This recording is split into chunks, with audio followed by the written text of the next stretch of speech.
Social মিডিয়াতে prominent একজন ব্যক্তি আসিফ মাহতাব, যিনি একজন শিক্ষক ছিলেন একটা প্রাইভেট ইউনিভার্সিটির, তিনি একটা বক্তব্য দিয়েছিলেন সম্প্রতি, যেখানে তিনি বলেছেন গণতান্ত্রিক নিয়মে প্রতিনিয়ত নতুন আইন কানুন তৈরি করা হয়, যার ফলে একটি দল বা শাসকরা তারা ফ্যাসিবাদের দিকে চলে যায়, তারা আয়নাঘরের মতো একটা জুলুম তারা তৈরি করতে পারে, যেটা আল্লাহর হুকুম যদি থাকতো তাহলে সেখানে অপরিবর্তনীয় কোনো আইন তৈরি করার সুযোগ নেই, যে আইন আছে সেই আইন দিয়ে শাসক দেশ চালাতে বাধ্য। এই আর্গুমেন্টের পাল্টা আর্গুমেন্ট দিয়েছেন আরেকজন ব্যক্তি, যিনি পরিচিত সবারই, মুফাসসিল ইসলাম।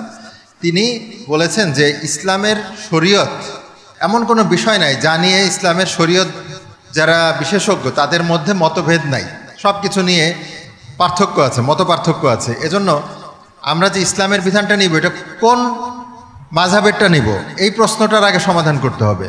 তারপরে তিনি বলেছেন যে যেই আইনটা 1400 বছর আগে এসেছে, যেটা বর্তমান সমসাময়িক ঘটনার প্রেক্ষিতে পাল্টানো যাচ্ছে না, এটা তো আসলে কোনো নিয়ম হতে পারে না। আমাদের সমসাময়িক জীবনের উপযোগী করে আইন জনগণ যদি চায়, জনগণের সুবিধা মতো একটা আইন তারা চাইতে পারে, জনগণের প্রতিনিধি তারা সেটা যদি আইনটা রচনা না করতে পারে, তাহলে এটাও তো একটা প্রাচীন পন্থা, এটা তো কখনো এই যুগে চলে না। তা আমার প্রশ্ন হচ্ছে যে তাদের দুজনের আলোচনা থেকে পাল্টাপাল্টি কথা, কিন্তু আমি আপনার কাছে জানতে চাই হিজবুত তওহীদের ইমাম হিসাবে যে আপনি কি মনে করেন যে বর্তমানে এই আধুনিক যুগে আল্লাহর দেওয়া বিধান বা যাকে আমরা শরীয়ত বলতেছি, এইটা দিয়ে কি আসলে সম্ভব কিনা, আধুনিক বিশ্বের এটা উপযোগী কিনা? আপনাকে অসংখ্য ধন্যবাদ। বিষয়টা অতি উচ্চ স্তরের একটা তাত্ত্বিক আলোচনা।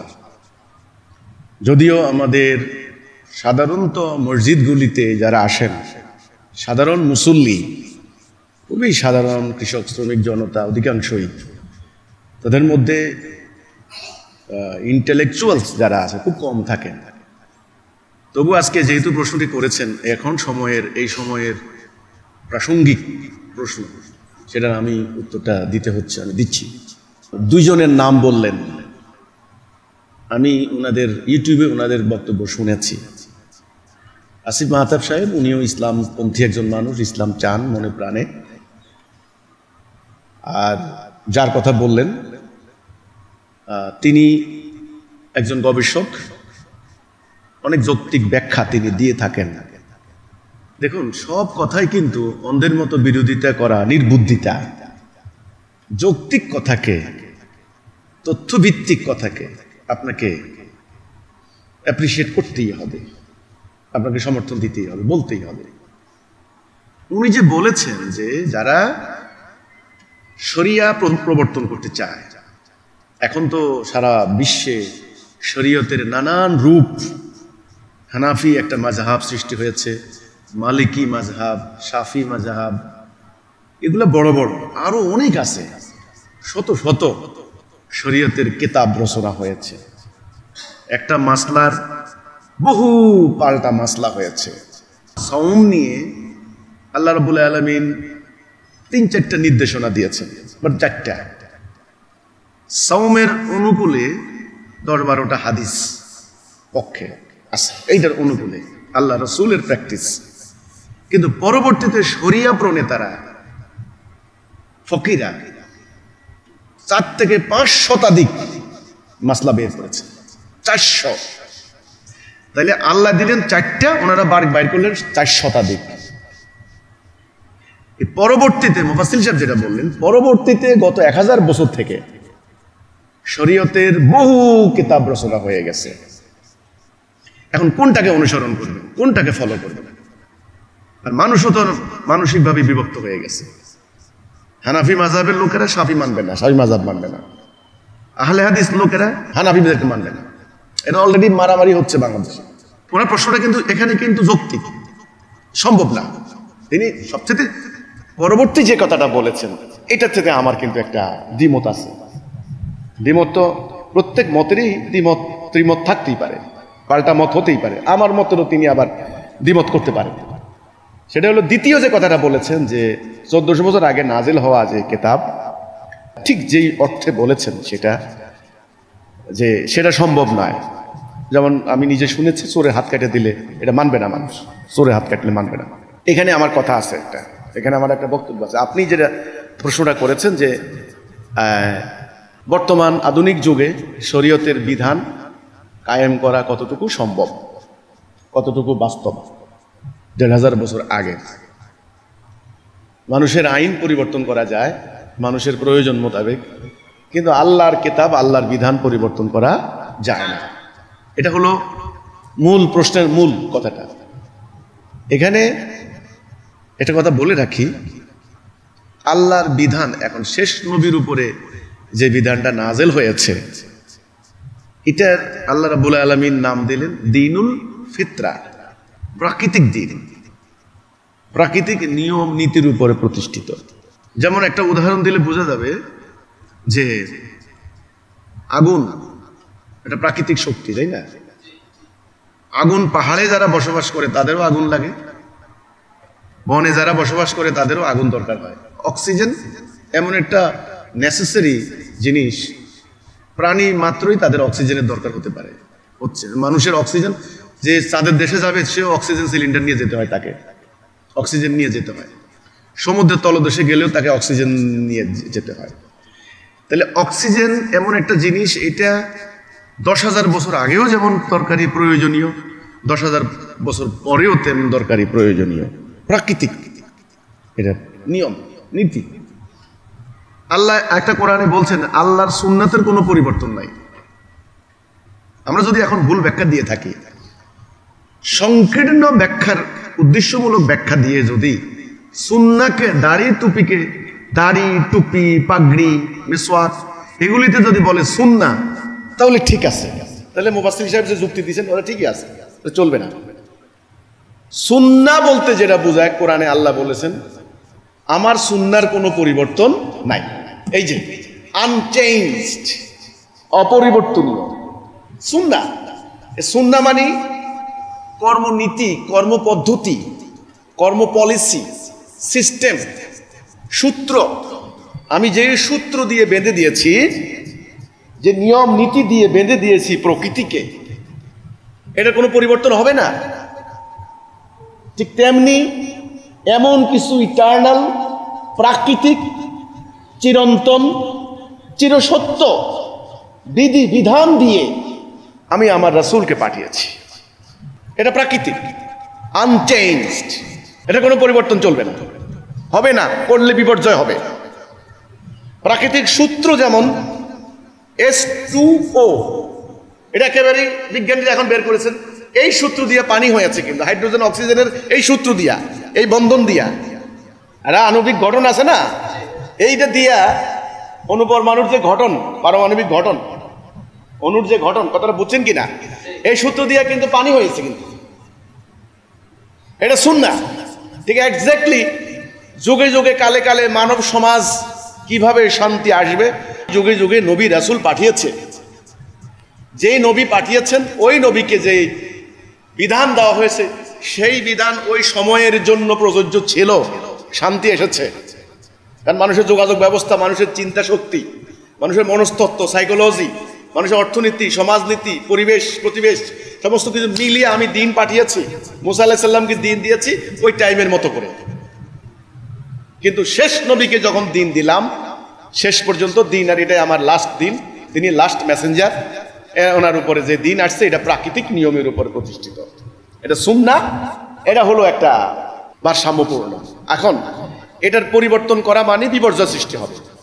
যেমন একটা উদাহরণ দিচ্ছি, আল্লাহ কোরআনে বললেন তোমরা ঐক্যবদ্ধ থাকো, ঐক্য নষ্ট করো না। এটা প্রাকৃতিক সূত্র না? প্রাকৃতিক সূত্র। এখন যদি কেউ ঐক্য নষ্ট করে তার পরাজিত হবে। 100 জন লোক আর 10 জন লোক, সংখ্যায় কিন্তু 10 গুণ বেশি না ওদের থেকে, কিন্তু ঐক্যবদ্ধ না থাকলে কিন্তু ওই 100 জন পরাজিত হবে। তাহলে আল্লাহ কোরআনে বলেছেন ঐক্যবদ্ধ হবে, এটা কিন্তু প্রাকৃতিক নিয়ম। আল্লাহ কোরআনে বলেছেন জাকাত দাও। এখন জাকাতের যেই 2.5% বছরের শেষে, এটা কিন্তু আল্লাহ কোরআনে বলেন, এটা পরবর্তীতে সারকামস্টেন্স বিবেচনা করে শাসকরা ওটা তখন ঠিক করেছেন, এটা পরিবর্তন করা যায়। কিন্তু জাকাত, তাজকিয়া, জাকিয়া, জাকাত পরিশুদ্ধ করা, অর্থাৎ পুরো টাকা তুমি ভোগ করতে পারবে না, এটাকে তুমি একটা অংশ তোমাকে দিয়ে দিতে হবে, মানে জাতির কল্যাণে, অন্যদের, অভাবী দরিদ্র এদেরকে। এটা 1,00,000 বছর আগেও যদি কেউ অর্থনীতিকে কুক্ষিগত করেছে, বাকি লোকেরা বঞ্চিত থাকবে। তাহলে এই জাকাতের এই বিধান কিন্তু ইটার্নাল, প্রাকৃতিক, চিরন্তন, সনাতন, সুন্নাহ। এটা কোনো অপরিবর্তনীয়, এটা পরিবর্তন করা যাবে না। কিন্তু 2.5% বছরের শেষে এইটুকু পরে শরীয়ত প্রণেতারা করেছে, ওটা চেঞ্জেবল, ওটা চেঞ্জেবল। কিন্তু এখানে একটা বিরাট প্রশ্ন আছে, কিন্তু একটা জিনিস রিলেটেড, আপনি তো বিচ্ছিন্ন কথা বলতে হবে না। একটা সংবিধান, এটাকে রাষ্ট্র বলে না, একটা সংবিধান। ধরেন 1972 সালে পার্লামেন্ট মেম্বাররা বসে, গণপরিষদে বসে, পাকিস্তান থেকে আমরা আলাদা হয়ে একটা সংবিধান রচনা করলাম, বাস হয়ে গেছে, আমার বাংলাদেশ হয়ে গেছে। এটা হয়ে গেল নাকি? না, একটা সংবিধান ও রাষ্ট্র পরিচালনার মূল নীতি, এটাকে কার্যকরী করার জন্য লাগবে একটা জাতি, সেই জাতিকে পরিচালিত করার জন্য লাগবে একজন রাষ্ট্রপ্রধান, জাতির নেতা। সেটা গেলে কার্যকরী করার জন্য লাগবে আদালত। এই সমস্ত কিছু মিলিয়েই কার্যকারিতা হবে। আল্লাহ যখন বিধান দিলেন, একজন নেতা ঠিক করে দিলেন, রাসূলকে। নেতাকে কেন্দ্র করে একটা জাতি গড়ে উঠল, উম্মাহ। সেই উম্মার মূল নীতিটা আল্লাহ বলে দিয়েছেন, কুনতুম খায়রা উম্মাহ উখরিজাত লিন-নাস তা'মুরুনা বিল মা'রুফ ওয়া তানহাউনা আনিল মুনকার। একেবারে উম্মাহ যে কথাটা, জাতি, এটার সঙ্গে জাতির মূল নীতি আল্লাহ লাগিয়ে দিয়েছেন, কোনো দিকে যাওয়ার কোনো সুযোগ নাই। তোমরা সেরা জাতি, এই অর্থে তোমাদের থেকে আলাদা করা হয়েছে। তোমরা সৎ কাজের আদেশ দিবে, অসৎ কাজ থেকে নিষেধ করবে। এই যে সৎ আর অসৎ, ন্যায় আর অন্যায়, যে ন্যায়সঙ্গত কথা বলবে, ন্যায় পথে থাকবে, সত্য কথা বলবে, সে কোন ধর্ম, কোন বর্ণ, কোন গোত্র দেখবা না। সে কি খায়, ভাত মাছ খায় না রুটি খায় না গোস্ত খায় দেখবা না, না কচ্ছপ খায় না মাছ খায় দেখবা না। সে ন্যায়সঙ্গত কথা বলে কিনা, তাকে প্রমোট করবা, তাকে উদ্দীপ্ত করবা, তাকে সুযোগ দিবা, তার পরিবেশ কায়েম করে দিবা, তাকে সম্মানিত করবা, তাকে পুরস্কৃত করবা। তোমার এই জাতির রাষ্ট্র ব্যবস্থার উদ্দেশ্য সেটা হবে। আর যে মিথ্যা কথা বলে, প্রতারণা করে, সুদ ঘুষ খায়, অন্যায় করে, তাকে একেবারে নিশ্চিহ্ন করার জন্য চেষ্টা করবা। তার কোনো সুযোগই দিবা না, তার সম্মানও দিবা না। মসজিদ কমিটি তো দূরের কথা, কোনো চাকরি নাই তার, কোনো চাকরি দিবা না। মিথ্যাবাদী, প্রতারক, ভণ্ড, মুনকার নাহি আনিল মুনকার। এই মুনকার রে মানে দাবাই রাখবা, সোজা কথা। আর সত্যকে, ন্যায়কে, হককে উদ্দীপ্ত করবা। এটা হলো উম্মার রাষ্ট্র ব্যবস্থার একেবারে মূল নীতি। এটা কি সময় দ্বারা আবদ্ধ নাকি ইটার্নাল, চিরন্তন না? যখনই যেই কালে এই নীতি ভঙ্গ হয়েছে, এখন রাজনৈতিক মামলা। আরে ভাই, রাজনৈতিক মামলা কিসের? মামলা তো মামলাই। ওই বাসে আগুন দিয়ে মানুষ পোড়ায় মারা, হত্যা করা, এটা হলো রাজনৈতিক হত্যা, রাজনৈতিক আন্দোলন, রাজনৈতিক হরতাল। এর কেমন ভণ্ডামি, কেমন বদমাইশি! আমি আবার বলছি, আল্লাহর বিধান হচ্ছে, আল্লাহ বলেছেন জিকির। সূরা হিজরের 9 নম্বর আয়াত, ওখানে কিন্তু কোরআন শব্দটা নাই, ওখানে কিন্তু অন্য কথা নাই। ওখানে বলা হয়েছে আমি এই জিকির আমি নাজিল করেছি, আমি নাজিল করেছি জিকির, এটাকে সংরক্ষণ করবো আমি। তাইলে এটার নাম দেওয়া হয়েছে জিকির। জিকির মানে হলো স্মরণ করা, মূলনীতি। আমি উদাহরণটা দিলে বুঝবেন। আপনি একটা বিল্ডিং দাঁড় করাবেন, বিল্ডিং হলো দ্বীনুল হক। বিল্ডিং এর জন্য নকশা লাগবে না, মানচিত্র লাগবে না, নকশা। আরে ইঞ্জিনিয়ারিং প্ল্যান তাকে বলা হয়। বিল্ডিংয়ের কলাম কেমন হবে, পিলার কেমন হবে, ফাউন্ডেশন কি হবে, কয় সুতা রড দিবেন, দরজা কটা, জানালা কটা, কোনটার স্পেস কত, কত ফিট দূরত্বে, কি মাত্রায় সিমেন্ট হবে, কংকর হবে, পাথর হবে, কি মাত্রায়। এই যে একটা স্ট্রাকচার, একটা ডিজাইন, একটা নকশা, আল্লাহ বললেন আমি সেটা দিলাম, এটার নাম রিসালাত। এটাকে অনুসরণ করে, এটাকে দেখে দেখে, এটাকে ফলো করে করে তুমি বিল্ডিংটা দাঁড় করাও, এটার নাম দ্বীনুল হক। আবারও বলছি, যারা বলছেন যে মানুষের তৈরি বিধান দিয়ে রাষ্ট্র চলবে, মানুষ প্রয়োজনে আইন পাল্টাবে, আর এরা বলে আল্লাহর আইন আনচেঞ্জেবল। তাহলে কেমনে হবে? এই যুগে এটা চলে না। তাদের সাথে আমার কথা, আমি ডিবেট করছি না। আমার কথার অযৌক্তিক হলে আপনি পাল্টা যুক্তি দেন, বক্তব্য দেন, আমার কোনো কথা নাই। এখন সোশ্যাল মিডিয়া আছে, তো আমার কথা সোশ্যাল মিডিয়াতে যাওয়ার সাথে সাথে আপনিও পাল্টা আমাকে এটার কাউন্টার দেন না। খালি হুমকি আর গালাগালি, এটা ভদ্রলোকের কথা না, এটা অসভ্য জানোয়ার ছোট লোক, এটা ওদের মুখের ভাষা। হুমকি দেয়, গালি করে, তোরে পাইলে জবাই করুন, আর অশ্লীল গালি, এগুলা কোনো কথা না। আমার বক্তব্যে যদি কোনো অসঙ্গতি থাকে, কোনো পরামর্শ থাকে, তাহলে পাল্টা আমার বক্তব্যকে কাউন্টার দেন, কোনো অসুবিধা নাই, আমার উপকার হবে। আমি বলবো, যিনি করবেন বলবেন তিনি আমার বন্ধু, তিনি আমার উপকারী, তিনি আমার উপকার চান, আমি যেন ধ্বংস না হয়ে যাই, উনি আমাকে রাইট পথে থাকতে অনুপ্রাণিত করছেন। ভালো, আমার কথাটা একটু খেয়াল করুন যারা এই কথা বলছেন তাদের সাথে, যে আনচেঞ্জেবল কি, সেটা হলো কোরআনকে আল্লাহ বলছেন জিকির। এখন এই আল্লাহর এই বিধানটা আমরা বলি আল্লাহর বিধান। শরিয়া এক জিনিস, শরিয়া শব্দের অর্থ হলো আইন, কানুন, নিয়ম, নীতি, আইন, কানুন, শরিয়া। নামাজেরও শরিয়া আছে, আবার রাষ্ট্র পরিচালনারও শরিয়া আছে। নামাজের শরিয়াটা কি? নামাজের শরিয়া হলো, ধরেন আপনি বাধ্যতামূলক আপনাকে শরীর পাক করতে হবে, আপনাকে জায়গা পাক করতে হবে, কেবলামুখী হয়ে দাঁড়াতে হবে, এগুলা রুকু দিতে হবে, সেজদা দিতে হবে, বাস, এটা হলো শরিয়া। রাষ্ট্র পরিচালনা তো একটা বাধ্যতামূলক কিছু শরিয়া আছে। এখন এটাকে কার্যকরী করার জন্য লাগবে একজন ইমাম, একজন নেতা, যাকে বলবে পিছনে মুসল্লিরা বলবে ইক্তেদাইতুল বিহাজাল ইমাম, এই ইমামের আন্ডারে আমার আনুগত্য চলবে। ঠিক রাষ্ট্রেও তেমন, আগে একটা জাতি তৈরি করতে হবে, সেই জাতিটাকে এই কথার উপরে দাঁড় করাতে হবে যে আমরা আল্লাহর সভরেন্টি ছাড়া কারো সভরেন্টি মানব না। সেই জাতি তখন, জাতির নেতা তখন আল্লাহর বিধানটাকে কার্যকরী করবে। এখন সেখানে যখন আদালত প্রতিষ্ঠিত হবে, চুরি করলো, চোরের শাস্তি কি হবে? আল্লাহ তাআলা চূড়ান্ত শাস্তি বলে দিয়েছেন, সর্বোচ্চ শাস্তি এটাকে বলা হয়, সর্বোচ্চ শাস্তি। আমরা বলতে পারি সব আইনে আছে, আদালতে আছে, সর্বোচ্চ শাস্তি মৃত্যুদণ্ড আছে। যেমন এই যে সেদিন কোন একটা আদালতে দুইজন 700 গ্রাম হেরোইন উদ্ধার করছে, ওদেরকে মৃত্যুদণ্ড দিচ্ছে, এটা হলো সর্বোচ্চ শাস্তি, মৃত্যুদণ্ড। এখন মৃত্যুদণ্ড কেমনে কার্যকরী করবেন সেটা আপনাদের ব্যাপার, কিন্তু সর্বোচ্চ শাস্তি মৃত্যুদণ্ড এটা দুনিয়ার সব আদালতেই আছে, অনেক রাষ্ট্রে আছে, আবার অনেক রাষ্ট্রে নাই। এখন চোরের সর্বোচ্চ শাস্তি হাত কেটে দাও। হাত কাটবেন কি কাটবেন না, কতটুকু কাটবেন, আঙ্গুল একটা কাটবেন না দুইটা কাটবেন, শব্দটা ভালো করে অ্যানালাইসিস করে দেখেন কি বলা আছে। নারী চোর, পুরুষ চোর, নারী পুরুষ উভয়েরই উল্লেখ করছে।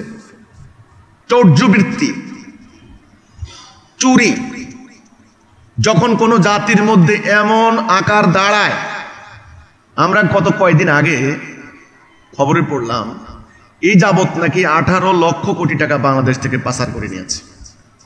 এর মধ্যে কোন দুর্নীতিবাজ রাষ্ট্রের টাকা এমনভাবে চুরি করেছে 4000 কোটি টাকা, 6000 কোটি টাকা এক একজনে চুরি করেছে। এই চুরি পুরো রাষ্ট্র চুরি, যাকে বলা হয় পুকুর চুরি, এই চুরি আর ধরেন গ্রামের হাঁস চুরি, মুরগি চুরি, এগুলো কি একই জিনিস, একই কেস? নো। কোরআন সর্বোচ্চ শাস্তি ঘোষণা করেছে। এখন শাসক যদি বলেন, মনে করেন যে, বিচারকরা যদি মনে করেন যে এমন একটা চুরি করেছে পুরো রাষ্ট্রকে সে বিক্রি করে দিয়েছে, তা আমি মনে করি তার এমন দৃষ্টান্তমূলক শাস্তি হওয়া দরকার যেন কোনোদিন এই দুঃসাহস আর কেউ না করে।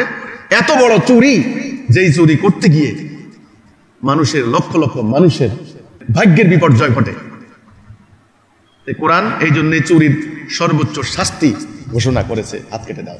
এখন হাত কাটবেন কি কাটবেন না, কতটুকু কাটবেন, কোন আসামির কি পরিস্থিতি, সেটা কিন্তু বিচারকের উপরে, তারপরে সেটা কিন্তু পরিস্থিতির উপরে, সারকামস্ট্যান্সের উপরে নির্ভর করবে। আমরা ইতিহাসে পাই এই আয়াত নাজিল হওয়ার পর থেকে রাসূল চলে যাওয়ার পর থেকেও কিন্তু প্রায় কয়েক শতাব্দী পর্যন্ত মাত্র 5 জন কি 6 জনের হাত কাটা হয়েছে মাত্র। দেখেন হযরত ওমর রাদিয়াল্লাহু আনহু খেলাফত কালে তখন কিন্তু অর্থনৈতিক সংকট দেখা দিয়েছে, খরা বন্যা ওই অঞ্চলেতে আপনি তো হতো আপনারা জানেন, খরা বন্যা না খরা, তো সেখানে এই খাদ্যের সংকট দেখা দিয়েছে, দুর্ভিক্ষের মতো অবস্থা হয়েছে। তখন এই অবস্থায় কিন্তু হযরত ওমর কিন্তু চুরির কোনো শাস্তি দেন নাই, কারণ অভাবে যারা চুরি করেছে তাদের কোনো শাস্তি নাই, এগুলো মানবিক দিক। এই জন্য এই চোরের হাত কাটিয়ে দেওয়া হবে এই একটা কথা খালি এখানে আছে।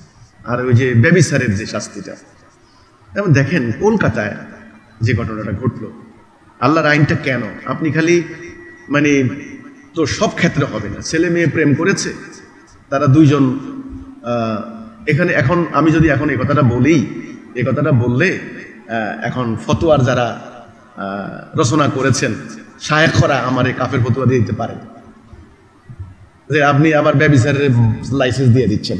না, আমি কখনো ব্যভিচারের লাইসেন্স দেব না। ধরুন দুইটা ছেলে মেয়ে প্রেম করেছে, তারা নিজেরাই নিজেদের সম্মতিতে তারা জীবনযাপন করেছে, এটা কেউ জানে না, এটা একটা ব্যভিচার, কেউ জানে না। আবার আরেক জায়গায় বলা আছে অন্যের দোষ ত্রুটি খুঁজিয়া বেড়াইও না, কেউ জানে না। বাই দা বাই সামহাউ এই খবরটা বাইরে গেছে যে এরা দুইজন বিয়ে বহির্ভূত জীবনযাপন করেছে, তো এটা এক প্রকার ব্যভিচার। এই একটা ঘটনা ধরে। আবার এই যে কলকাতায় একটা মেয়েকে 17-18 জন মিলে ধর্ষণ করে তাকে হত্যা করেছে, আমাদের দেশেও কিন্তু ভয়ঙ্কর একবার কয়দিন আগে একটা 6 বছরের মেয়েকে ধর্ষণ করে তাকে হত্যা করে তার ধান খেতে তার লাশ র্যাব সদস্যরা উদ্ধার করেছে। ওই র্যাব সদস্য বর্ণনা করতে গিয়ে তিনি কান্না করেছেন, এত পৈশাচিক। তাহলে এই যে শাস্তিটা, তখন এই যে শাস্তি, আর ওই যে দুইটা ছেলে মেয়ে তারা মানে পারস্পরিক সম্মতিতে জীবনযাপন করেছে, এটা কি সমান হবে? সমান হবে? এই জন্য ব্যভিচারের এই কঠোর শাস্তিটা কোরআনে এই জন্য দিয়েছে, সেটা অপরাধের অবস্থা বিবেচনা করে দৃষ্টান্তমূলক সর্বোচ্চ শাস্তি। সব কালে সব সমাজেও কিন্তু দৃষ্টান্তমূলক শাস্তির ব্যবস্থা ছিল। চেঞ্জেবল না কেন, চেঞ্জ করতে পারেন, কিন্তু কোনটা পরিবর্তন করতে পারেন, কোনটা পরিবর্তন করতে পারেন না। একেবারেই মৌলিক বুনিয়াদি যেটা আল্লাহ রাব্বুল আলামিন ঠিক করে দিয়েছেন, কারণ মানুষকে সৃষ্টি করেছেন আল্লাহ, তিনি জানেন যে মানুষের মনস্তত্ত্বের উপরে কোন ধরনের শাস্তি প্রভাব পড়তে পারে। মানুষের মনো তো একটা ব্যাপার আছে, সাইকোলজিক্যাল ব্যাপার আছে। আপনি তো কেবল মানুষের রক্ত মাংস নিয়ে চিন্তা করলে হবে না, মানুষের আত্মাও তো আছে। এটা যিনি সৃষ্টি করেছেন তিনি তো ভালো জানেন যে কোন ধরনের শাস্তিটা দিলে মানুষের মনস্তত্ত্বের উপর প্রভাব পড়বে, মানুষ এই অপরাধের দিকে আর যাবে না। তখন তিনি খুব বেশি কিছু না, কিন্তু যেমন ব্যভিচারের শাস্তিটা এখানে কঠোর হয়েছে। পাথর মারার কথাটা কিন্তু কোরআনে কিন্তু নাই, কিন্তু 100 ব্যাট। আর যারা মিথ্যা সাক্ষী দেয়, এই যে এখন দেখেন না নারী নির্যাতনের আইন করেছে সরকার, অনর্থক নারী নির্যাতনের মামলা করে বহু পুরুষকে হয়রানি করা হচ্ছে। আবার পুরুষেরাও তার স্ত্রীর নামে ভালো লাগে না আর কি, সেই স্ত্রীকে রাখবে না। 1 নাম্বার অভিযোগ করতেছে সে অন্য পুরুষের সাথে যার সম্পর্ক। এখন বউ বলতেছে যে দেখেন আমার স্বামী কিন্তু আমাকে এই কথা কখনো বলে নাই। উকিল বলে কি ভাই, এই ধরনের মামলা না দিলে খামাখা, এই ধরনের অভিযোগ না করলে নারী নির্যাতনের মামলা কিন্তু হবে না, নারী নির্যাতনের মামলা কিন্তু হবে না, আপনি করেন না, আমি আপনার মামলা করতে পারবো না। আর মেয়েকে বলে কি, আপনি বলেন যে আপনার জামাই আপনাকে মারে পিটায় বাদ দেয় না, মেয়ে অন্য মেয়ের সাথে আকৃষ্ট আছে, তখন ওই মেয়েটা বলে কি না আমার স্বামী কখনো আমারে মারে নাই, জীবনেও একটা থাপ্পড় দেয় নাই, আমার ভাল লাগে না, আমি থাকবো না। তাহলে কিন্তু মামলা হবে না, পারিবারিক আইনে কোনো মামলা হবে না, আপনি কোনো ক্ষতিপূরণ পাবেন না। তহমত দেওয়াটা মানে স্ত্রী তার স্বামীকে অন্যায়ভাবে বলতে পারে না যে সে অন্য, আবার স্বামীও বলতে পারে না যে এই আমার বউ অন্য মানুষের লোকে তার রিলেশন আছে। এটা যদি প্রমাণিত হয়, একটা ধারা আছে, সিস্টেম আছে, তাকে শপথ করতে হবে আল্লাহর ইয়ে ধরে, এতবার আল্লাহর নাম ধরে, তারপর আমার উপরে আল্লাহর লানত পড়ুক সেটাও বলতে হবে। তারপরে আল্লাহ কোরআনে বলেছেন যে এমন কোন সতী সাধী নারীর উপর অপবাদ দেয় তাকে 80 বেত লাগাও। এখানে বেতের কথা বলা হয়েছে। এখন এই বেত এটা কি লোহার ব্যাত? এটা কি 3 সুতার রড? না আপনার হলো ওই যে আমাদের ব্যাত হয়, ব্যাত গাছের ব্যাত, নাকি লাঠি, নাকি তেল্লড়ি? কুষ্টিয়ার লোকেরা চিনে এটা তেল্লড়ি। এখন কোনটা ব্যাত? 80টা ব্যাত 10টা দিলে মরে দেব। সেটা নির্ভর করবে কোনটা কতটা মানবিক হবে, কতটা যৌক্তিক হবে, কতটা শাস্তিরে যথাযথ হবে। সেটা নির্ভর করবে বিচারকের উপরে, শাসকের উপরে, খলিফার উপরে, কাজীর উপরে। সেটা সারকামস্ট্যান্স। তাহলে পরিবর্তন নাই। কে বলছে 80টা ব্যাত লাগাও, এটা হলো ফিক্সড, এটা সর্বোচ্চ শাস্তি, এটা আনচেঞ্জেবল। আপনি 40টাও দিতে পারেন, 20টাও দিতে পারেন, অপরাধের নির্ভর করে। সেটা বিচারকের উপর কথা বলা যাবে না কেউ। 80টা হলো সর্বোচ্চ শাস্তি। এখন অপবাদ তো কত ধরনের অপবাদ আছে। মানে দুই যা বুঝেন তো নাকি? ভাইয়ের বউদেরকে দুই ঝগড়া লাগে একজন আরেকজনের বিরুদ্ধে, দুনিয়ার ঝগড়া, গায়ে নাকি 80 ব্যাত লাগাই দিবেন নাকি? ইসলামের একটা পরিভাষা আছে আকিদা। আকিদা মানে হলো কম্প্রিহেন্সিভ কনসেপ্ট, সম্যক ধারণা, ওভারঅল আইডিয়া। আকিদা পরিষ্কার না হলে আপনি কোনটা গুরুত্ব কতখানি এটা বুঝবেন না, কোনটার প্রায়োরিটি সেন্স থাকবে না, কোনটা মহা গুরুত্বপূর্ণ, কোনটা গুরুত্বহীন, কোনটা না হলে। এখন যদি আপনি যেমন ধর দিনের মধ্যে দাড়ির কোনো, কোরআনে দাড়ি নিয়ে কোনো কথা নাই। এখন আপনারা শরীয়তের কিতাব বানিয়ে বানিয়ে দাড়িরে ফরজের উপরে নিয়ে গেছেন, যে দাড়ি রাখবে না সে ফাসিক, দাড়ি না রাখলে সেনাবাহিনীতে জায়গা নাই, দাড়ি যে রাখবে না দইরা আইনা তাকে 10টা ব্যাত লাগাই দাও। এই যদি শরিয়া হয় তাহলে মুফাসসির সাহেব ঠিকই বলেছেন, এই শরিয়া এখন চলবে না, এই শরিয়া এখন চলবে না। শরীয়তের নামে বাড়াবাড়ি। যেমন ধরেন নারীদের মানে ড্রেস কোড, মোমেনা, এখানে অন্য জাতিদেরকে বলা হয় নাই হে মোমেনারা, হে মোমেনরা, কথাটা কিন্তু মোমেনা। যে মোমেন না, আপনার কোরআনের প্রতি ঈমান আনে নাই, তার উপরে আপনি জোর করতে পারবেন না। এটা রাষ্ট্রীয় আইন মোতাবেক আপনি অশ্লীলতা, বেহায়াপনা রোধে আপনি ন্যূনতম বিধান জারি করতে পারেন, সেটা ভিন্ন কথা। সেটা আবার ওদের মতামত নিতে হবে, ওদের মতামত না নিয়ে পারবেন না। অন্যের অধিকার নষ্ট না হয়, যতটুকু শৃঙ্খলা থাকে ততটুকু। আপনি মোমেনা খেয়াল করতে হবে। সেখানে বলেছেন তোমাদের দৃষ্টি সংযত করো, লজ্জাস্থান হেফাজত করো, প্রাইভেট পার্ট। লজ্জাস্থান কতটুকু সেই ব্যাপারে একেবারে ক্লিয়ার কনসেপ্ট। পুরুষের নাভি থেকে হাঁটুর উপরে, কেউ বলছে হাঁটুর উপরেও কিন্তু এ পর্যন্ত আসে।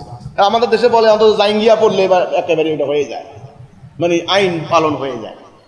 ওকে, আমি জাইঙ্গা থেকে গেলাম না, নাভি থেকে হাঁটু পর্যন্ত, এটা হলো লজ্জাস্থান। এবং শরীয়তের ফিকার কিতাবে আছে, কারো কাপড় চোপড় না থাকলে এটুকু থাকলেও তার নামাজ পড়লে নামাজ জায়েজ হয়ে যাবে।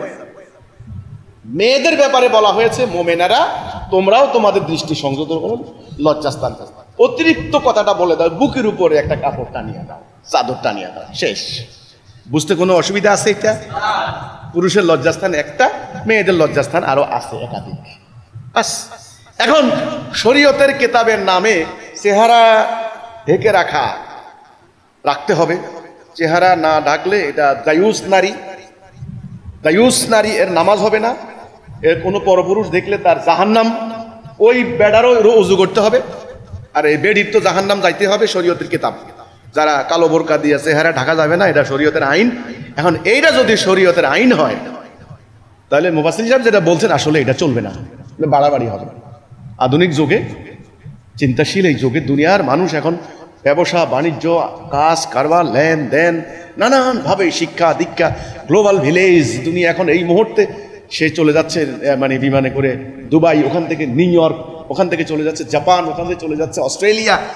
এখন আপনি যদি শরীয়তের নামে যদি বাড়াবাড়ি করেন তাহলে আপনি দুনিয়ার মানুষের সাথে আর মিশতে পারবেন না। হাজার সংস্কৃতি আছে, হাজার ভাষা আছে, খাদ্যাভ্যাস, মানুষের অনেক কিছু, কিন্তু দেখবেন কোরআন কিন্তু সেগুলো নিয়ে কোনো কথা বলে নাই। কোরআনে একটা মানদণ্ড দিয়েছে, অশ্লীলতার ধারে কাছে যাইবে না। তাহলে অশ্লীলতা কি, সেটার সংজ্ঞা আছে।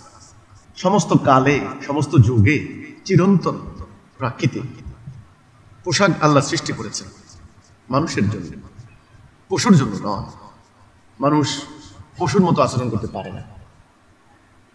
আপনি কোনটা অশ্লীল কোনটা মানুষের সমাজে বিশৃঙ্খলা সৃষ্টি করে, কোনটা ভেদাভেদ সৃষ্টি করে, আরেকজনের মানবাধিকার লঙ্ঘন করে, আরেকজনের আদিম কাম প্রবৃত্তিকে জাগ্রত করে অশান্তি সৃষ্টি করতে পারে, সেগুলি খুব মানুষের ব্রেন কেন, তাহলে সেন্স তো থাকে, কমন সেন্স বলতে একটা কথা আছে, আকেল।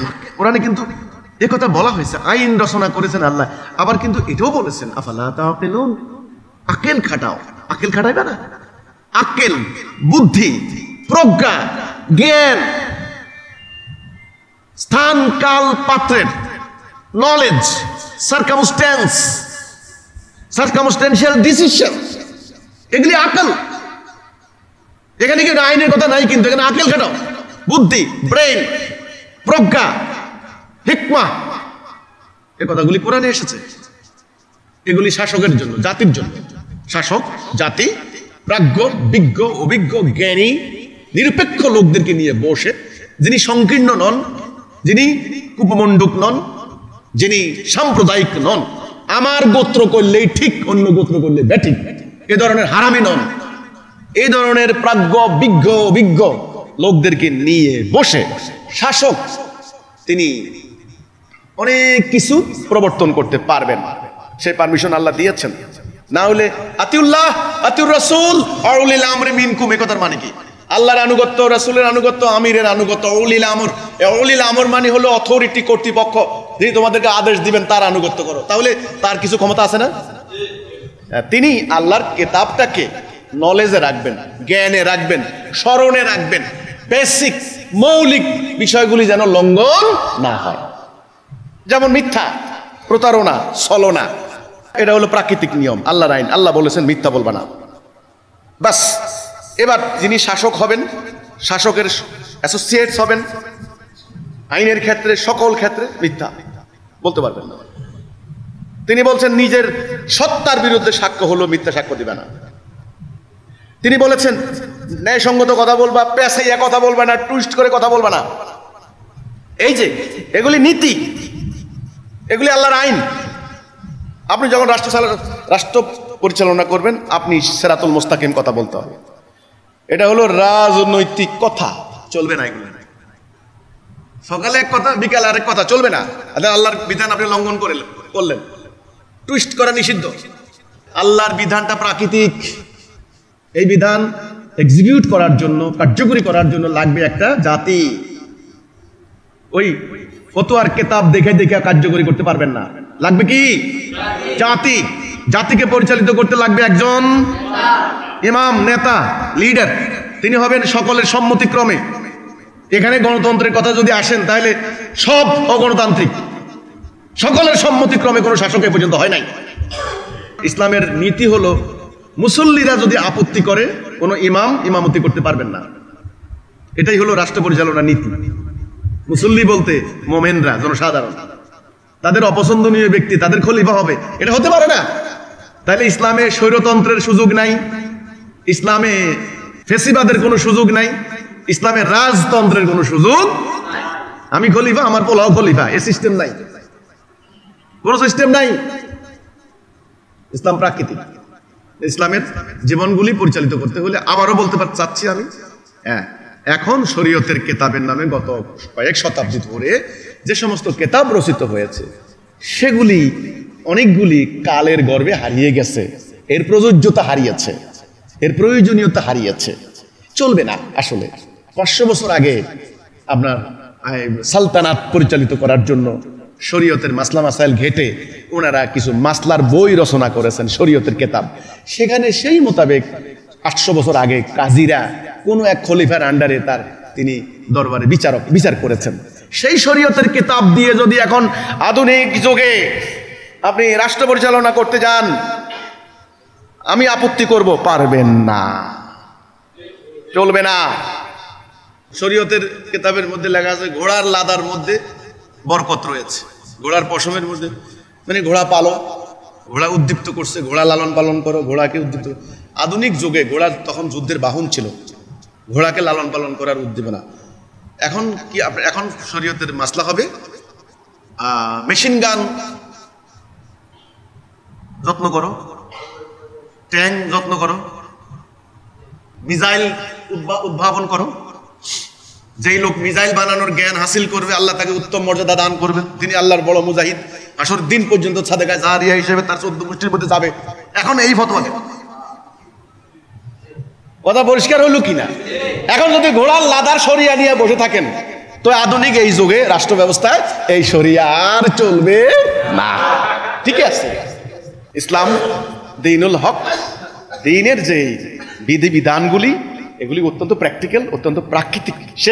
শেষ বিধানটা কোনো কালে সীমাবদ্ধ নয়, এটা খুবই আল্লাহ যে শাস্তিগুলির কথা বলেছেন এটা এটাকে বলা হয় চূড়ান্ত শাস্তি, হ্যাঁ, যা করে সর্বোচ্চ শাস্তি। এখন এটা কার্যকরী কতটুকু হবে, কি হবে, এটা নির্ভর করে খলিফার উপরে, শাসকের উপরে এবং জাতির উপরে। আপনি যদি অভাব অনটন শুরু হয়, যেমন ওই যে বন্যা, ঘরে ভাত নাই, এই যে অনেক জায়গায় কিন্তু ডাকাতি হয়েছে, কিন্তু চুরি হয়েছে। এখন ডাকাতের বিপরীত দিক থেকে হাত পা কেটে দাও, কোরআনের আইন। এখন যদি আজকে কোরআনের আইন থাকতো, উদাহরণ বন্যার টাইমে এক লোকের ডাকাতি করে ঘর থেকে সব নিয়ে আইছে, দেখা গেল তারে ধরলা, বাইন্দা ক্লিয়ার দিলা যে তোর এখন হাত পা কাটা হবে না, তো জিজ্ঞাসা করতে হবে তুই ডাকাতি কেন করলি, ইন্টেনশনটা কি ছিল, মোটিভটা কি? যে কোনো খুনের, যে কোনো অপরাধের পুলিশ তদন্ত কর্মকর্তা এটা জিজ্ঞায় মোটিভটা কি, আদালতও জিজ্ঞাসা করে কেন করলা তুমি এটা। বলে হুজুর আমার আসলে আজকে 7 দিন আমার বাচ্চারা না খাই আছে, অভাব, আমি কি করব, শেষে বাইরে হইছি, এই মারি ধরিয়ে ডাকাতি করি, বাচ্চা করে খাওয়াইছি। এর কি হাত কাটা হবে? হাত কাটা হবে। কিন্তু যে সমস্ত ডাকাইতরা বাংলাদেশের কৃষক শ্রমিক জনতার অর্থগুলোকে জোকের মতো শোষণ করে নিয়ে হাজার হাজার কোটি টাকা বিদেশে পাচার করে দিয়ে কানাডায় বেগম পাড়া বানিয়েছে, এদের হাত পা কেটে দেওয়া কতখানি মানবিক, কতখানি ন্যায়সঙ্গত, এটা দুনিয়ার মানুষ সাক্ষ্য দিবে যে এর হাত পা কেটে দেওয়া উচিত। এজন্য আল্লাহ রাব্বুল আলামিন তিনি রহমানুর রহিম, ওনার মতো দয়ালু আর কেউ নাই। কোন শাস্তি মানবিক, কোন শাস্তি দৃষ্টান্তমূলক, কোন শাস্তি দিলে মানুষের মনোজগতে প্রভাব পড়বে, জীবনে আর অন্তত ডাকাতি করবে না, সেই বিধান আল্লাহ দিয়েছেন। বেশি তো না, চুরি করলে এটা করো, ডাকাতি করলে এটা করো, অল্প কয়েকটা পেনাল কোড, এটা সর্বোচ্চ শাস্তি। এবং সেটা আদালতের এখতিয়ার, আদালত লাগবে। ওই পাড়ায় মহল্লায় নুরানি মাদ্রাসার মুফতি উনি কার্য করে দিবেন, ওই দরিয়ান ডাকাইতে হাত কাটা দিই নো। রাষ্ট্র ব্যবস্থা, বিচার ব্যবস্থা, বিচারক, খলিফা, অনেক আইনি প্রক্রিয়া, তার সার্কামস্টেন্স আছে, সবকিছু মিলিয়ে এই শাস্তি কার্যকর হবে। আল্লাহর দেওয়া শাস্তি অত্যন্ত প্র্যাকটিক্যাল, যৌক্তিক, আধুনিক যুগেও এটা চলে। আমাদের দাবি এভাবে নয়। হ্যাঁ, শরীয়তের নামে যে কিতাবগুলি হয়েছে বাড়াবাড়ি, সেগুলি কার্যকরী করা যাবে না এখন, এটা ঠিক আছে, বিপর্যয় হবে, এটা আল্লাহ বলেননি। আমাদের কথা হচ্ছে এই, সেটার জন্য কার্যকরী করার জন্য জনগণের মধ্যে একটা অ্যাওয়ারনেস ক্রিয়েট করতে হবে, জনগণকে ইসলামের রিয়েল কনসেপ্ট পরিষ্কার করতে হবে, আকীদা পরিষ্কার করতে হবে। জনগণকে একটা মিথ্যা কতগুলা মানে ইস্যু ভিত্তিক আন্দোলন করে দিয়ে, হই হই রই রই করে দিয়ে আপনি ইসলামী রাষ্ট্র কায়েম করে ফেলবেন, হবে না, না হবে না। জনগণ ইসলাম কি বুঝতে হবে, আকীদা বুঝতে হবে, ঈমান বুঝতে হবে। এই জনগণের মধ্যে অ্যাওয়ারনেস ক্রিয়েট করতে হবে, সচেতনতা, জনগণ বুঝতে হবে যে আমরা এই বিধানটা চাই। রাসূলুল্লাহর পরিষ্কার সঠিক ইসলাম নিয়ে দাঁড়ান। রাসূল বলেছেন, বলো লা ইলাহা ইল্লাল্লাহ। এটা হলো সাধারণ ঈমানি দাওয়াত। অভিযান পাঠিয়েছেন, অভিযাত্রিক দল, কমান্ডারকে বলেছেন তোমরা আগে বলবা, প্রস্তাব দিবা, তোমরা ঈমান আনো, যদি দিন মানো তোমরা আমাদের ভাই, তোমরা আমাদের ভাই, আমরা যা খাবো তোমরা তাই খাইবা, তোমরা আমাদের ভাই। আচ্ছা, মানে আমাদের যে অধিকার তোমাদেরও সে অধিকার সেম। যদি আল্লাহর দিন না মানো তাহলে ক্ষমতা ছেড়ে দাও, আমরা আল্লাহর দিন প্রতিষ্ঠা করব, তোমার একটা ছেঁড়া জুতাও নেব না। দেখেন, তোমার সকল অধিকার সমুন্নত করা হবে। আর যদি ক্ষমতা না ছাড়ো তাহলে রণাঙ্গনে মোকাবেলা হবে, তোমার সাথে লড়াই হবে, জিহাদ, এটার নাম জিহাদ কেতাল। একেবারে সহজ সরল সিম্পল কথা না? এখানে বক্রতা জায়গা আছে? এখানে আরেকজনের আন্দোলন তুলে দিয়ে ভিতরে ঢুকে পড়ার কোনো সুযোগ আছে? সুযোগ নেই, সুযোগ নাই। তাহলে ইসলাম সিরাতাল মুস্তাকিম, ইসলাম সহজ সহজ। আপনারা করলেন কি? আরেকজনের আন্দোলনের ভিতরে ঢুকে পড়ে আরেকজনের মহিলার পেটিকোট নিয়ে টানাটানি করতেছেন। এগুলো কি? আজকে যারা ইসলামকে মনে করেন যে আধুনিক যুগে ইসলামী শাসন ব্যবস্থা চলবে না, আল্লাহ দেওয়া দ্বীনুল হক চলবে না, আমি সেটাকে জবাব দেব, ইনশাআল্লাহ চলবে। তবে সেটার জন্য লাগবে আকীদা, ইসলাম সম্পর্কে সম্যক ধারণা, ওভারঅল কনসেপ্ট, কম্প্রিহেন্সিভ কনসেপ্ট। এটা জানা না থাকলে, হ্যাঁ, শরীয়তের নামে যে বাড়াবাড়িমূলক কি কিতাব রচনা করা হয়েছে সেগুলি যদি রাষ্ট্র ব্যবস্থায় কায়েম করতে যান তবে হবে না। যেমন হিন্দুদেরকে সেকেন্ড ক্লাস সিটিজেন বানায় দেওয়া, এরা আতঙ্কে আছে যদি ইসলামী রাষ্ট্র হয়। Second class citizen, second class citizen কেমনে হবে? সিটিজেন তো দুই প্রকার। আপনারা সিটিজেন, নেটিজেন আপনারা বাইর করছেন। আল্লাহর হিসাবে তো এত ক্লাস নাই। আপনারা বললেন কি মাইনরিটি মেজরিটি, এগুলা বিশ্বযুদ্ধের পর পর ঘটনা, কত মানুষ এথনিক ক্লিনজিং করে শেষ করে দিচ্ছে। আল্লাহর হিসাবে তা তো না। আল্লাহর হিসাবে ক্লাস দুই প্রকার মানুষ, মোমেন কাফের, সত্য মিথ্যা, শেষ। হিন্দুদেরকে সেকেন্ড ক্লাস সিটিজেন কে করলো? কোথায় করলো? জিজিয়া। জিজিয়া ইসলামী রাষ্ট্র হলে ওদের উপরে এখন জিজিয়া কর দেওয়া হবে। এগুলি সমস্ত কিছু সার্কামস্টেন্সিয়াল। এগুলি শাসক খলিফা বসে সোজা কথা ট্যাক্সের একটা ব্যাপার, ট্যাক্সেশনের ব্যাপার। আল্লাহ চান ইসলামী অর্থ ব্যবস্থায় ট্যাক্স, মোমেনদেরকে এক ধরনের একটা ট্যাক্স আছে যে যাকাত। অন্যান্য ধর্মের লোকেরা কিভাবে ট্যাক্স তাহলে দিবেন সেগুলা ঠিক করতে হবে না? তারা রাষ্ট্রের সুযোগ সুবিধা নেবেন না? এর মধ্যে নিরাপত্তা একটা ব্যাপার। এই রাষ্ট্রের শান্তিপূর্ণ রাষ্ট্রের নিরাপত্তার দায়িত্ব ওনারা যদি সেনাবাহিনীতে না যান, ওনারা যদি অস্ত্র ধারণ না করেন, ওনারা যদি জীবনের ঝুঁকি না নেন, তাহলে রাষ্ট্রের সকল সুযোগ সুবিধা নিরাপত্তা ভোগ করবেন, তাহলে ওনারা ট্যাক্স একটা দিবেন না? তাহলে আমরা খালি জাকাতও দেব, আমরা খালি ফেতরাও দেব, আমরা সবই দিব, আর ওনারা খালি সুবিধা ভোগ করবেন। এটা তো ভাই আবার মানবিক হলো না। এই জন্য অন্যান্য ধর্মের লোকদেরকে কি ধরনের ট্যাক্স দিবেন? আপনি যদি সেনাবাহিনীতে ইসলামের এই নতুন রাষ্ট্র ব্যবস্থা রক্ষা করার জন্য সেনাবাহিনীতে আসেন, কোনো ট্যাক্স লাগবে না, ওকে। এগুলি তো ক্লিয়ার কথা, এগুলি তো পরিষ্কার কথা, এগুলি তো বলতে হবে। এগুলি না বললে ইসলামের যে জীবন দর্শন, ইসলামের যে প্রযোজ্যতা, প্রয়োজনীয়তা আধুনিক রাষ্ট্র ব্যবস্থায় ইসলাম দ্বারা যে সম্ভব, এটা মানুষ তো বুঝতে পারতেছে না। এখন যদি আল্লাহর দেওয়া বিধান বাদ দিয়া যদি বাড়াবাড়ির ইসলাম যদি কায়েম করতে চান, তো এটা আফগানিস্তান হবে আর কি। এই কিতাল, শত শত কিতালের আয়াত।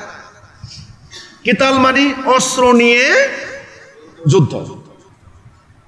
ভুল ব্যাখ্যা দিলে তো হবে না, ডাইরেক্ট যেটা বলা আছে সেটা করবে। আল্লাহ বলছেন কোরআনে, ফিতনা নির্মূল না হওয়া পর্যন্ত কিতাল করো। এখন দেখেন কোরআনের এই আয়াতটা কতখানি প্র্যাকটিক্যাল, কতখানি কার্যকরী। এই যে হাসিনা সরকার যখন চলে গেলেন ইন্ডিয়া, তখন দেশে কি পরিস্থিতি হইল আপনারা বলেন? প্রায় 10 দিন পর্যন্ত হীন রাজ্য চলছে। আচ্ছা বলেন, প্রতিটা মানুষ সেনাবাহিনী চাইছে না? আমরা সেনাবাহিনী যারা আছেন, ক্যাপ্টেন বা বিভিন্ন মেজর, বিভিন্ন থানার দায়িত্বে, এরিয়া অঞ্চলের দায়িত্বে যারা আছেন, জিজ্ঞাসা করেন কি পরিমাণ টেলিফোন মানুষ করেছে। আমরা দেখছি বহু জায়গায় সেনাবাহিনীকে মিষ্টি খাওয়াইছে, সেনাবাহিনীর ছেলেদের পা ছুঁয়ে সালাম করছে মানুষ। মানুষ জানে এই অস্ত্রধারী এই সৈনিকরা ছাড়া এখন এই বর্তমানের এই চুরি ডাকাতি নৈরাজ্য হামলা বন্ধ করা যাবে না। তাহলে আল্লাহ তাআলা যে কিতালের হুকুম দিয়েছেন মোমেনদেরকে, এটা কি যৌক্তিক না অযৌক্তিক? মানব জীবনে ইবলিসের প্ররোচনায় মানুষের বাড়াবাড়িতে এমন এমন সময় চলে আসতে পারে যখন আপনি কিতাল ছাড়া আর ফিতনা দূর হবে না। কিতাল মানে অস্ত্র নিয়ে যুদ্ধ। এরপরে সেনাবাহিনী দেখবেন, এক জায়গায় দেখলাম ফরিদপুরে দুটা লোক মোটরসাইকেলে এসে হয়তো কোনো রাজনৈতিক বা অন্য কোনো কারণে একটা দোকানের মধ্যে কুড়াল দিয়ে কোপানো শুরু করছে। কোনো মানুষ আশেপাশে ভিড়তে পারতেছে না, দুইটা মানুষ মাত্র। আল্লাহর কি কাম, কিছুক্ষণ পর সেনাবাহিনী এসে হাজির।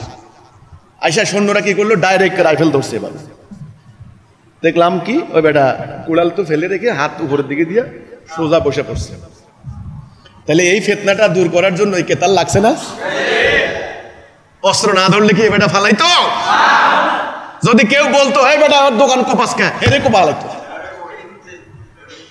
তাহলে আল্লাহর এই যে হুকুমটা, এটা প্র্যাকটিক্যাল কিনা, এটা যৌক্তিক কিনা, এই যুগেও চলে কিনা? চলে। এটা আমি বললাম কথাটা। এই সরকার পরিবর্তন, তখন তো মানুষ সেনাবাহিনী করে মানুষ তসবির দানা জপকাইছে। এই সন্ত্রাস, এই ফিতনা দূর করতে হলে সেনাবাহিনীর অস্ত্র ছাড়া সম্ভব। এই জন্যই আল্লাহর বিধানগুলি প্রাকৃতিক, প্র্যাকটিক্যাল, যৌক্তিক। এখন এটা প্রয়োগের ক্ষেত্রে, বাস্তবায়নের ক্ষেত্রে, সেটার জন্য লাগবে একটা সত্যনিষ্ঠ জাতি এবং একজন নেতা। এমনি এমনি হবে না, আপনি ইচ্ছা করলে পারবেন না।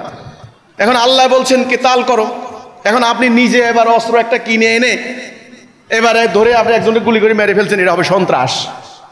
আপনাকে এটা পারমিশন দেওয়া হয় নাই, কারণ আপনার কাছে কোনো অথরিটি নাই, কর্তৃপক্ষ নন আপনি। আমাদের এখন একটা শান্তিপূর্ণ জীবন ব্যবস্থা দরকার। এই গণতন্ত্রের নামে ধাপ্পাবাজির সিস্টেম আমরা শেষ হয়ে গেছি। আমরা আসলে জনগণ, আমরা এটা আর চাই না, আমরা এটা চাই না। আমাদের একটা ঈমান, একটা বিশ্বাস যে আল্লাহ দেওয়া বিধানে শান্তি আসবে। এখন আল্লাহ দেওয়া বিধানের রূপরেখাটা এখন পরিষ্কার করে জনগণের সামনে তুলে ধরতে হবে। আমরা দাবি করছি যে আল্লাহ আমাদেরকে এই জ্ঞানটা দিয়েছেন, এটা আধ্যাত্মিক একটা ব্যাপার। ইলমে লাদুনী, আল্লাহ তো নিজেই বলেছেন তিনি জাহের, তিনি বাতেন। তো সবকিছু খালি দেখলেই বিশ্বাস করব, অদেখা কিছু নাই? জ্ঞানও আছে, শক্তিও আছে, বস্তুও আছে। তা কাজে এমন কিছু শক্তি বা এমন কিছু অদেখা, এমন কিছু ইলম, আধ্যাত্মিক লাইন যেটা আল্লাহ আমাদেরকে দিয়েছেন, প্রকৃত ইসলামের রূপরেখা, সেটা আমরা খুবই কনফিডেন্ট। আলহামদুলিল্লাহ, আমরা এই সংকট সমাধানে আমরা ভূমিকা রাখতে পারি। আহ্বান করব যারা ইন্টেলেকচুয়াল আছেন, যারা জ্ঞানী আছেন, যারা, অনেকে তো এখন ইউটিউবে কথা বলেন, বুদ্ধি থাকতে হবে তাদের, খুবই যৌক্তিক লোক হইতে হবে, কিন্তু প্র্যাকটিক্যাল হতে হবে। কিন্তু ওই যে অন্ধের মতো একদিকে ঠেলে এই ধরনের লোক, ভাই আমি বিশ্বাস করি এদের সাথে কথা বলতে আমার ভালো লাগে না। কিন্তু যিনি যুক্তি জানেন, তথ্য জানেন, আমার ভুলটাকে ঠিক টাইমে তিনি ধরতে পারবেন, আমি ওনাকে অ্যাপ্রিসিয়েট করছি, অনার করছি, সম্মান করছি। এই ধরনের লোকদের সাথে আমি কথা বলতে চাই। খালি সামনাসামনিও বলতে হবে এমন কোনো মানে না। একটা লোক আছেন আমেরিকা, কানাডায়, উনি সোশ্যাল মিডিয়ার মাধ্যমে কথা বলতে পারেন। তা আসুন বর্তমান ব্যবস্থাকে পরিবর্তন করার চিন্তা করি, আল্লাহ দেওয়া ব্যবস্থা প্রবর্তনের সংগ্রাম করি। আল্লাহ আমাদের সবাইকে বোঝার তৌফিক দান করুক। ওমা তৌফিকি ইল্লা বিল্লাহ।